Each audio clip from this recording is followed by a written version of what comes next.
మీ అందరికీ వందనాలు. ఉదయకాల సమయంలో యేసుక్రీస్తు నామములు మీ అందరికీ వందనాలు తెలియజేస్తున్నాము.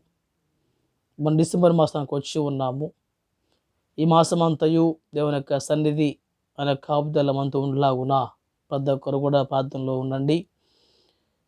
క్రిస్మస్ అనగా ఇదొక గ్రీకు పదము. క్రిస్టోస్ ప్లస్ మాస్ అనగా క్రీస్తుని ఆరాధించుట అని అర్థము. మన యేసుక్రీస్తు ప్రభువాన్ని ఏ విధంగా ఆరాధిస్తున్నాము? దేవుని వాక్యం సెలవిస్తూ ఉంది. ఆత్మతో సత్యముతో ఆరాధించాలని వాక్యం సెలవిస్తూ ఉంది. ఆత్మతో సత్యముతో హృదయాంతరంగంలో నుండి దేవుని నామాన్ని ఆరాధిస్తున్నప్పుడు దేవుని ద్వారా గొప్ప దీవెన పొందుకుంటాం. ఈ యొక్క క్రిస్మస్ సందర్భాలలో మరియా, యేసేపు, జ్ఞానులు, గొల్లలు చాలా ప్రాముఖ్యమైన వారుగా కనబడుతూ ఉన్నారు. మరియా ఏ విధంగా ఆరాధించింది? దూత మాట్లాడిన వెంటనే దూత ఏమి చెబుతా ఉన్నదో ఆ ప్రకారం అనుసరిస్తూ ఉంది.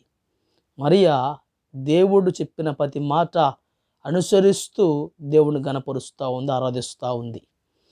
రెండవదిగా యేసేపు జ్ఞాపకం చేసుకున్నప్పుడు దూత చెప్పిన ప్రకారము మరియను చేర్చుకొని ముందుకెళ్తున్నాడు. దేవుని ఆరాధిస్తున్నప్పుడు కొన్ని సందర్భాలలో విశ్వాసులమైన మనకి, సేవకులకి అవమానాలు వస్తూ ఉంటాయి.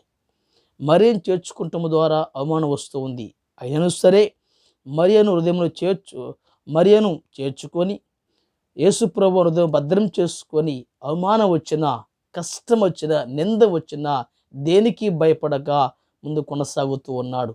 అవమానం వచ్చినా కూడా యేసేపు దేవుడిని ఆరాధిస్తున్నాడు. అలా జ్ఞానులు జ్ఞాపకం చేసుకున్నట్లయితే ఆనవాలుగా కనబడుతున్న నక్షత్రం చూసుకుంటూ వెంబడిస్తూ ఆ ఇంట్లోనికి వెళ్ళి హృదయాలు అనగా హృదయాలు విప్పి సాష్టాంగ నమస్కారం చేస్తూ ఆనందిస్తూ యేసుప్రభువును చూసి ఆనందిస్తూ ఆత్మలో ఆనందిస్తూ దేవుని నామాన్ని ఆరాధిస్తూ ఉన్నారు. నాలుగవదిగా జ్ఞానులు ఎప్పుడైతే ఆ అరణ్య ప్రాంతంలో దూత కనబడుతున్నప్పుడు దూత మాటలు విన్న వారందరికీ కూడా చీకట్లో మన కూర్చొని మన కొరకు మెస్సయ్య పుట్టాడని తెలుసుకున్న అందరికీ కూడా ఆసక్తి కలిగి వెళ్ళి ప్రభుని చూసి ఆరాధించినట్లుగా వాక్యం సెలవిస్తూ ఉంది. క్రిస్మస్ అనగా యేసు ప్రభువుని ఆరాధించుట. మరియా యేసు ప్రభువుని అనుసరిస్తూ ఆరాధిస్తుంది. యేసేపు అవమానం వచ్చినా ఆరాధిస్తూ ముందుకెళ్తూ ఉన్నాడు. జ్ఞానులు ఆత్మలో ఆనందిస్తూ ఆరాధిస్తూ ఉన్నారు. అలాగే గొల్లలు అత్యాసక్తితో ఆరాధిస్తున్నారు. నేను ఆ జీవితాలలో యేసు ప్రభువుని ఆరాధిస్తూ ముందు కొనసాగుదాం. అదే నిజమైన క్రిస్మస్. అందరికీ వందనాలు.